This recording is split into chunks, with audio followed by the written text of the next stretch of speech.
पहला क्वेश्चन है, DC generator में एक्स के रूप में चिन्हित भाग का नाम क्या है? ऑप्शन ए है brush, option B armature core, option C है कम्यूटेटर रेजर, ऑप्शन डी है कम्यूटेटर खंड। दोस्तों ये यहाँ पर जो भाग दिखाया गया है इसका नाम है कम्यूटेटर राइजर, जिसको हम कम्यूटेटर लग भी बोलते हैं। तो इसका राइट आंसर होगा ऑप्शन सी। यहाँ पर क्या जोड़ा जाता है इन कम्यूटेटर रेजर पर? वाइंडिंग को यहाँ पर सोल्डरिंग किया जाता है। नेक्स्ट क्वेश्चन है, डीसी जनरेटर का नाम क्या है?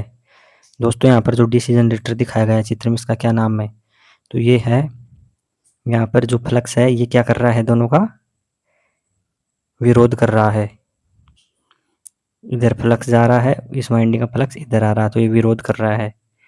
तो यहाँ पर ऑप्शन दे रखे हैं differential long shunt compound, option B है डिफरेंशियल लघु शंट यौगिक, ऑप्शन सी है संचयी लंबी शंट यौगिक, डी है संचयी लघु शंट यौगिक।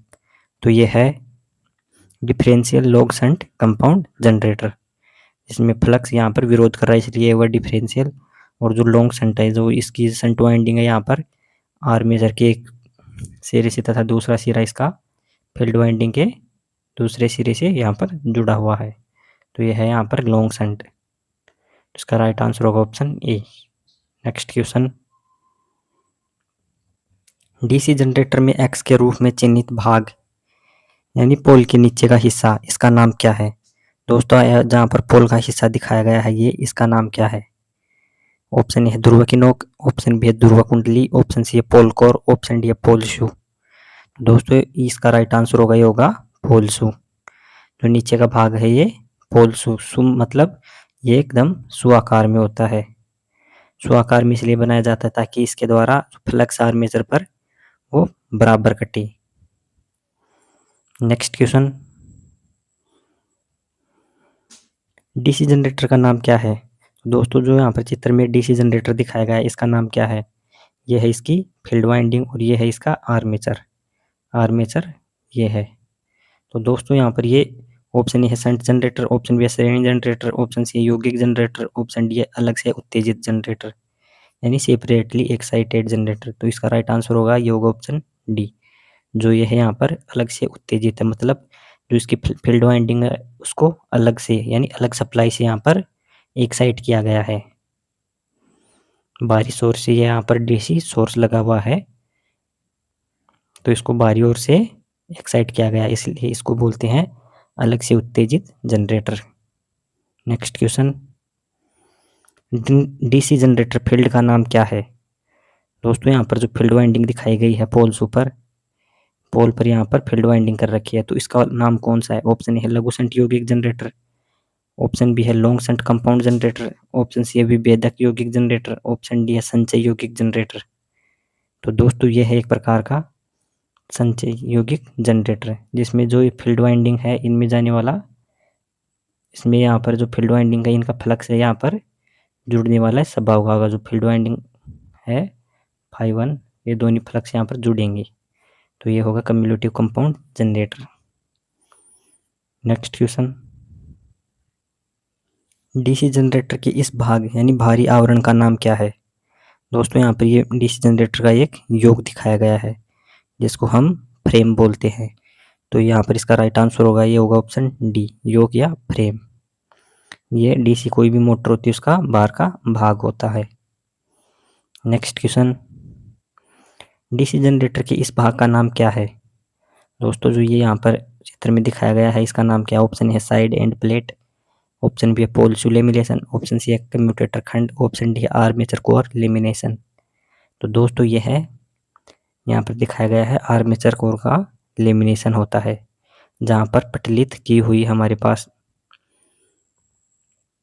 कोर होती हैं उस पर उसके उनके बीच में ये लगाया जाता है, प्रत्येक कोर के बीच में यहाँ पर लेमिनेशन लगाया जाता है। तो इसका राइट आंसर होगा option D. Next question, graph में किस वोल्टेज ड्रॉप का एक्स के रूप में चिन्हित किया गया है? दोस्तों यहाँ पर जो वोल्टेज ड्रॉप है जिसको एक्स के रूप में चिन्हित किया गया है ये कौन सा है? ऑप्शन ए है पूर्ण load voltage path, option B है armature voltage path, option C है armature reaction drop, option D है शंट फील्ड वोल्टेज ड्रॉप। तो यहाँ पर दिखाया गया है ये है आर्मेचर रिएक्शन ड्रॉप। तो इसका राइट आंसर होगा ऑप्शन सी। नेक्स्ट क्वेश्चन है यहाँ पर, डीसी जनरेटर में कम्यूटेटर संयोजन में प्रयुक्त प्रतिरोध तार का उद्देश्य क्या है। दोस्तों यहाँ पर जो चित्र दिखाया गया है इसमें यहाँ पर रेजिस्टेंस दिखाया गया है। तो यहाँ पर इस रेजिस्टेंस का काम क्या है। ऑप्शन ए है नियत वोल्टेज बनाए रखे, ऑप्शन बी है शून्य स्थैतिक रूप से प्रेरित ईएमएफ, ऑप्शन सी है स्थैतिक रूप से प्रेरित ईएमएफ बढ़ाना, ऑप्शन डी है धारा दिशा का आसानी से पलटना। तो दोस्तों इसका राइट आंसर होगा यहाँ पर, ये होगा ऑप्शन डी, धारा दिशा का आसानी से पलटना। क्या होता है कि जब हम डीसी मोटर पर हमारा कम्यूटेटर उस पर वोल्टेज आता है तो वहाँ पर ये वोल्टेज को वहाँ पर स्पार्किंग रोकने के लिए यहाँ पर प्रयोग किया जाता है, ताकि यहाँ पर धारा दिशा का आसानी से बदल सके एक वाइंडिंग से दूसरी वाइंडिंग में। नेक्स्ट क्वेश्चन है, आर्मेचर शाफ्ट में एक्स के रूप में चिन्हित स्लॉट का उद्देश्य क्या है। दोस्तों यहाँ पर जो एक्स के रूप में भाग दिखाया गया है तो इसका यहाँ पर ये स्लॉट, इसका प्रयोग कहाँ मतलब क्यों किया जाता है। ऑप्शन ए है कुंजी तरीका ठीक करने के लिए, ऑप्शन बी है वायु परिसंचरण बनाए रखने के लिए, ऑप्शन सी है संवहन उद्देश्य के लिए, ऑप्शन डी है शाफ्ट से आसानी से हटाने के लिए। तो दोस्तों इसका राइट आंसर होगा ऑप्शन ए, प्रयोग किया जाता है कुंजी तरीका ठीक करने के लिए, to fix the keyway. Next question है, नियंत्रण सर्किट का प्रकार क्या है। दोस्तों यहाँ पर जो कंट्रोल सर्किट दे रखा है इसका मतलब कहाँ यूज करेंगे हम। ऑप्शन है इंचिंग नियंत्रण, ऑप्शन बी है on remote control, option C है off remote control, option D है आगे और रिवर्स नियंत्रण यानी फॉरवर्ड रिवर्स कंट्रोल। तो इसका प्रयोग करेंगे हम इंचिंग सर्किट में, जिसको हम बोलते हैं इंचिंग जॉगिंग परिपथ। यहाँ पर क्या किया जाता है, मोटर को चालू बंद किया जाता है। ये जो सर्किट है इसमें यहाँ पर होल्डिंग नहीं हो रखी है कॉन्टेक्टर पर, तो मोटर को बार बार चालू बंद करने के काम आता है। इसको बोलते हैं हम इंचिंग या जॉगिंग सर्किट। तो यहाँ पर राइट आंसर होगा ऑप्शन ए। नेक्स्ट क्वेश्चन है, एसी मोटर स्टार्टर का नाम क्या है। दोस्तों यहाँ पर जो मोटर स्टार्टर दिखाया गया है ये कौन सा है। Option D oil starter, option B auto transformer starter, option C है अर्ध स्वचालित star delta starter, option D है पूर्ण स्वचालित स्टार डेल्टा स्टार्टर। तो दोस्तों इसका राइट आंसर होगा यहाँ पर, ये होगा option B, auto transformer starter है। यहाँ पर जो 3 फेज मोटर को ऑटो ट्रांसफार्मर स्टार्टर से चलाया गया है। पहले मोटर स्टार्ट की जाती है फिर रन की जाती है। तो यहाँ पर ऑप्शन बी राइट आंसर हो जाएगा। नेक्स्ट क्वेश्चन, संपर्क का नाम क्या है। दोस्तों जो यहाँ पर परिपथ दिखाया गया है, यहाँ पर जो एक्स के रूप में दिखाया गया इसका नाम क्या है। ऑप्शन ए स्टार संपर्क, ऑप्शन बी है डेल्टा संपर्क, ऑप्शन सी है सहायक संपर्क, ऑप्शन डी है ओवरलोड रिले संपर्क। तो दोस्तों यहाँ पर जो एक्स के रूप में दिखाया गया है ये है एक सहायक संपर्क, ऑक्सिलरी कॉन्टैक्ट इसको हम बोलते हैं, जो होल्डिंग के लिए यहाँ पर प्रयुक्त किया गया है। Next question, AC motor stator winding का प्रकार क्या है। Option A single layer basket winding, option B है double layer basket winding, option C है जटिल कुंडल वाइंडिंग, ऑप्शन डी है हीरा कुंडल वाइंडिंग। तो दोस्तों ये यहाँ पर है जो चित्र में दिखाई गई वाइंडिंग है ये है सिंगल लेयर बास्केट वाइंडिंग, जहाँ पर इसमें जो इसकी संरचना एक बास्केट की तरह दिख रही है इसलिए इसको बास्केट वाइंडिंग बोला जाता है। और जो एक खांचे में है इसका एक ही सिरा है इसलिए इसको सिंगल लेयर बोला जाता है। तो यहाँ पर ऑप्शन ए यहाँ पर राइट आंसर हो जाएगा। नेक्स्ट क्वेश्चन है, नियंत्रण सर्किट किस प्रचालन में उपयोग किया जाता है। ऑप्शन ए है रिमोट कंट्रोल, ऑप्शन बी है इंचिंग, ऑप्शन सी है अनुक्रमिक नियंत्रण, ऑप्शन डी आगे और पीछे। तो दोस्तों यहाँ पर जो सर्किट दिखाया गया है ये है इंचिंग या जॉगिंग परिपथ है, जिसको हम मोटर को चालू बंद करने के लिए प्रयोग में लेते हैं। तो यहाँ पर इसका राइट आंसर होगा ऑप्शन बी। नेक्स्ट क्वेश्चन है, एक्स चिन्हित भाग का नाम क्या है। दोस्तों यहाँ पर जो एक हमारे पास रोटर है जिस पर 3 स्लिप रिंग लगी हुई है, तो इन स्लिप रिंगों को एक्स के रूप से यहाँ पर दर्शाया गया है। तो यहाँ पर ऑप्शन ए है शाफ्ट, ऑप्शन बी है ब्रश, ऑप्शन सी है बियरिंग, ऑप्शन डी है स्लिप रिंग। तो दोस्तों इसका राइट आंसर होगा ऑप्शन डी, जो ये है स्लिप रिंग है। Next question, AC coil winding का क्या नाम है। दोस्तों यहाँ पर जो ये वाइंडिंग दी है ये है एसी वाइंडिंग। तो इस वाइंडिंग को हम कौन सी वाइंडिंग बोलते हैं। ओपन ए है ऑप्शन ए है आधा कुंडल वाइंडिंग, ऑप्शन बी है पूरा कुंडल वाइंडिंग, ऑप्शन सी है single layer winding, option D है दोहरी परत वाइंडिंग। तो दोस्तों यहाँ पर ये है एक होल कोयल वाइंडिंग, यानी पूरे कुंडल वाइंडिंग यहाँ पर इसको बोला जाता है। तो ऑप्शन बी यहाँ पर राइट आंसर हो जाएगा। नेक्स्ट क्वेश्चन, कुंडली वाइंडिंग का नाम क्या है? दोस्तों ये जो यहाँ पर चित्र में वाइंडिंग दिखाई गई इसका नाम क्या है? ऑप्शन ए है कंसंट्रेट कोयल वाइंडिंग, ऑप्शन बी है वितरित कुंडल वाइंडिंग, ऑप्शन सी है जाल आकार की कुंडल वाइंडिंग, ऑप्शन डी है हीरे की जाली आकार के लिए कुंडल वाइंडिंग। तो दोस्तों ये एक प्रकार की है हीरे की जाली के आकार की कोयल वाइंडिंग। तो यहाँ पर इसका राइट आंसर होगा ऑप्शन डी। डी यहाँ पर इसका राइट आंसर हो जाएगा। नेक्स्ट क्वेश्चन, स्टार्टर प्रतीक का नाम क्या है?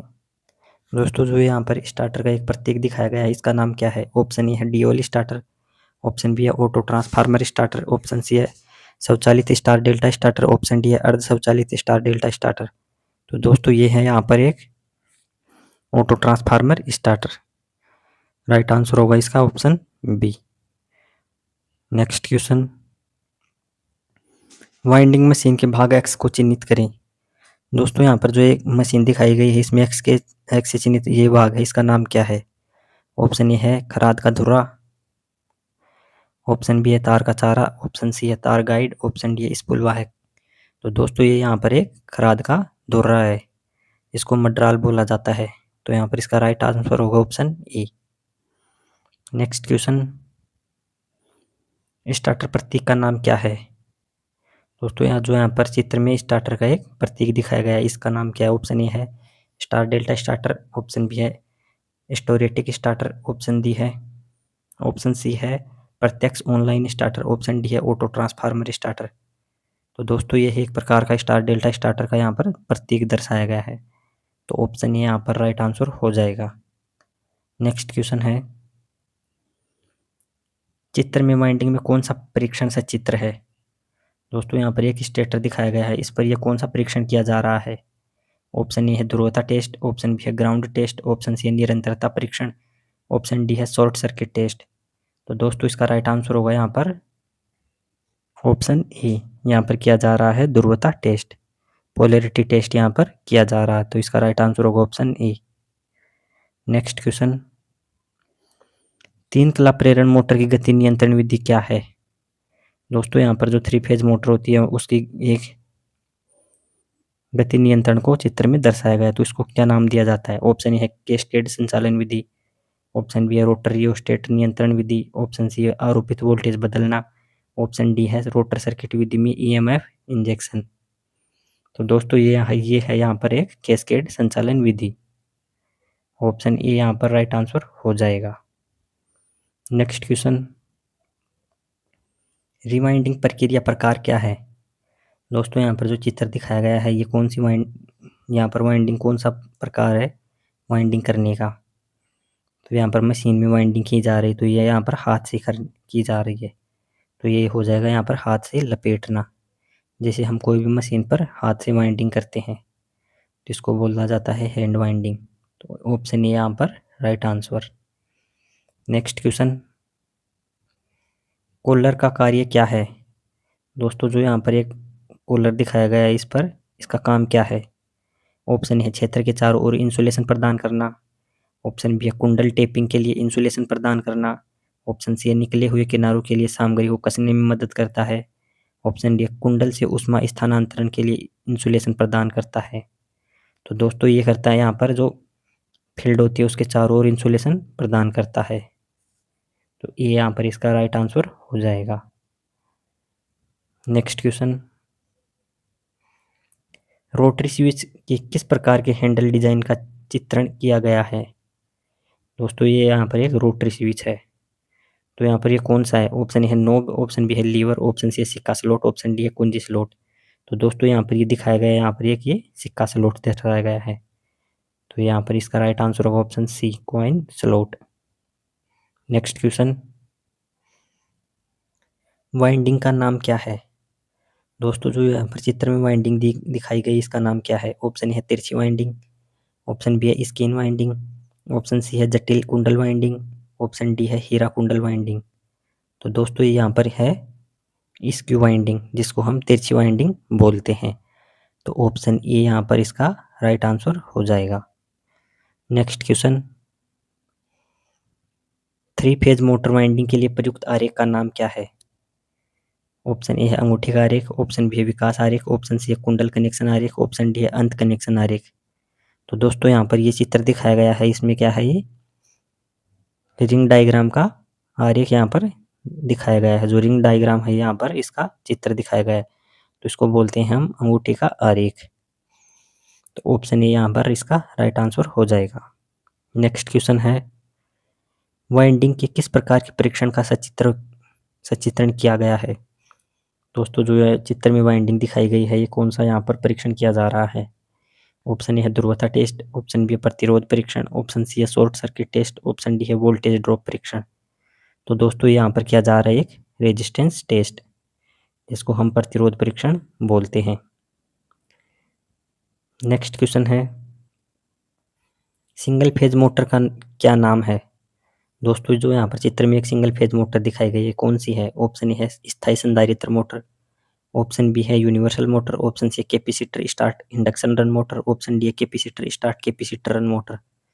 तो दोस्तों ये यहाँ पर है एक स्थायी प्रकार की संधारित्र मोटर, जहाँ पर कैपेसिटर को यहाँ पर स्थायी रूप से लगा रखा है। वाइंडिंग में बीच में कोई भी यहाँ पर सेंट्रीफ्यूगल स्विच नहीं है।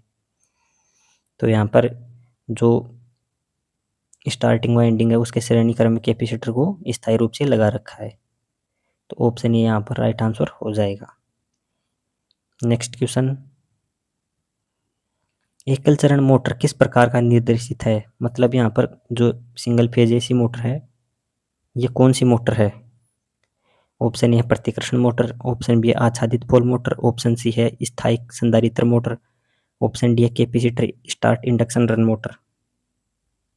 तो दोस्तों यहाँ पर ये है capacitor start induction run motor है, जहाँ पर इसको कैपेसिटर से मोटर को स्टार्ट किया जाता है। इसमें दो कैपेसिटर लगे होते हैं, एक तो होता है स्थायी कैपेसिटर और एक होता है अस्थायी कैपेसिटर।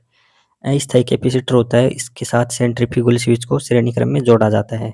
जब मोटर हमारी सिंगल फेज मोटर होती है, वो 75% गति से ऊपर गति प्राप्त कर लेती है, तो यहाँ पर इस सेंट्रीफ्यूगल स्विच द्वारा इस संधारित्र को यहाँ पर डिस्कनेक्ट कर दिया जाता है, और जो हमारी मोटर है वो जो स्थायी कैपेसिटर होता है उस पर चलती रहती है। तो इसको बोला जाता है capacitor start induction run motor. तो ऑप्शन डी यहाँ पर इसका राइट आंसर हो जाएगा। नेक्स्ट क्वेश्चन है, एसी सिंगल फेज मोटर का प्रकार क्या है? दोस्तों यहाँ पर जो चित्र में दिखाया गया है एसी सिंगल फेज मोटर, ये कौन सी है? ऑप्शन ए स्थायी संधारित्र मोटर, ऑप्शन बी है capacitor start capacitor run motor, option C है induction start induction run motor, option D है capacitor start induction run motor. तो दोस्तों ये यहाँ पर है एक प्रकार की capacitor start induction run motor, जहाँ पर ये कैपेसिटर लगा हुआ है, इसके साथ यहाँ पर सेंट्रीफ्यूगल स्विच लगा हुआ है। जब हमारी मोटर 75% से अधिक गति प्राप्त कर लेती है तो कैपेसिटर को हटा दिया जाता है। तो ऑप्शन डी यहाँ पर इसका राइट आंसर हो जाएगा। नेक्स्ट क्वेश्चन है, सार्वभौमिक मोटर के अपकेंद्री स्विच गति नियंत्रण विधि में संधारित्र सी का उद्देश्य क्या है? तो दोस्तों यहाँ पर ये क्या है, कौन सी मोटर हमारे पास? Universal motor. इसमें अपकेंद्री स्विच का यहाँ पर अपकेंद्री स्विच दिखाया गया है, जिसमें यहाँ पर कैपेसिटर सी को लगाया गया है। तो यहाँ पर इस कैपेसिटर का काम क्या है? ऑप्शन है निरंतर गति बनाए रखे, ऑप्शन बी है पावर फैक्टर में सुधार, ऑप्शन सी है ओवरलोडिंग से बचाए, ऑप्शन डी है संपर्कों पर स्पार्क कम करे। तो दोस्तों यहाँ पर इसका काम क्या होता है? ये होता है संपर्कों पर इसका स्पार्क को कम करने के लिए। तो राइट आंसर हो जाएगा यहाँ पर ऑप्शन डी। नेक्स्ट क्वेश्चन, आच्छादित पोल मोटर में एक्स के रूप में चिन्हित भाग का कार्य क्या है? दोस्तों यहाँ पर जो शेडेड पोल मोटर दिखाई गई है, इसमें एक्स के रूप में चिन्हित भाग है, यहाँ पर इसको क्या बोला जाता है? मतलब इसका कार्य क्या है यहाँ पर? ऑप्शन ए है दक्षता बढ़ाए, ऑप्शन बी है निरंतर गति बनाए रखे, ऑप्शन सी है रोटर घुमाव शुरू करे, ऑप्शन डी है चुंबकीय क्षेत्र को मजबूत करे। तो दोस्तों यहाँ पर एक है शेडेड पोल, जो क्या करता है? शेडेड पोल मोटर में इसको रोटर को घुमाता है। तो रोटर में घुमाव शुरू करने के लिए यहाँ पर इस पोल का प्रयोग किया जाता है। नेक्स्ट क्वेश्चन, प्रतिकर्षण मोटर में क्या प्रभाव होता है यदि चुंबकीय अक्ष दूसरी तरफ स्थानांतरित हो जाता है। दोस्तों यहाँ पर बताया गया है कि जब ये एक्स है, ये एक्स यहाँ से घूमकर इधर आ जाए, मतलब इस तरफ आ जाए, तो जो प्रतिकर्षण मोटर होती है उसमें क्या प्रभाव पड़ेगा। जब इसको हम घुमाकर इस तरफ कर दिया ऐसे, तो मोटर पर क्या प्रभाव पड़ेगा। ऑप्शन ए है रोटेशन की दिशा बदल जाएगी। ऑप्शन बी है रोटेशन की दिशा समान रहती है। ऑप्शन सी है मोटर की गति रेटेड गति से बढ़ जाती है। ऑप्शन डी है मोटर की गति रेटेड गति से कम हो जाती है। तो दोस्तों ऐसा करने पर यहाँ पर क्या होगा, ये होगा रोटेशन की दिशा यहाँ पर बदल जाएगी, जो मोटर है उसकी घूमने की दिशा बदल जाएगी। तो ये यहाँ पर राइट आंसर हो जाएगा। नेक्स्ट क्वेश्चन है, कन्वर्टर का नाम क्या है। दोस्तों जो चित्र में कन्वर्टर दिखाया गया है क्या नाम है इसका। ऑप्शन है धातु दिष्टकारी, ऑप्शन बी है रोटरी कन्वर्टर, ऑप्शन सी है मरकरी आर्क दिष्टकारी, ऑप्शन डी है सिलिकॉन नियंत्रित दिष्टकारी। तो दोस्तों ये यहाँ पर एक है सिलिकॉन कंट्रोल रेक्टिफायर, सिलिकॉन नियंत्रित दिष्टकारी यहाँ पर इसका राइट आंसर हो जाएगा। यहाँ पर इसमें डायोड लगाए गए हैं, ये सिलिकॉन के हैं। नेक्स्ट क्वेश्चन, कन्वर्टर का नाम क्या है। दोस्तों जो यहाँ पर चित्र में कन्वर्टर दिखाया गया इसका नाम क्या है। ऑप्शन है धातु दिष्टकारी, ऑप्शन बी है रोटरी कन्वर्टर, ऑप्शन सी है मरकरी आर्क दिष्टकारी, ऑप्शन डी है मोटर जनरेटर सेट। तो दोस्तों ये यहाँ पर एक प्रकार का रोटरी कन्वर्टर है, तो ऑप्शन डी यहाँ पर इसका राइट आंसर हो जाएगा। यहाँ पर हम एक ओर से 3 फेज सप्लाई दे रहे हैं, दूसरी ओर से हमको डीसी सप्लाई आउटपुट में मिल रही है। नेक्स्ट क्वेश्चन है, रोटरी कन्वर्टर के भाग एक्स का क्या कार्य है। यहाँ पर दोस्तों ये एक्स के रूप में जो भाग दिखाया गया है इसका काम क्या है। तो ऑप्शन है एसी को डीसी में परिवर्तित करता है, ऑप्शन बी है वोल्टेज ड्रॉप को कम करता है, ऑप्शन सी बिना शोर के आउटपुट देने में मदद करता है, ऑप्शन डी है वितरित प्रत्यक्ष धारा एकत्र करता है। तो दोस्तों यहाँ पर है ये कम्यूटेटर दिखाया गया है। तो हमारा कम्यूटेटर का क्या काम करता है, ये एसी को, जो एसी करंट होता है उसको डीसी करंट में परिवर्तित करता है। तो यहाँ पर इसका राइट आंसर हो जाएगा ऑप्शन ए, एसी को डीसी में परिवर्तित करता है। तो दोस्तों आपको क्लास अच्छी लगी हो तो लाइक करना, शेयर करना और सब्सक्राइब करना। Thank you.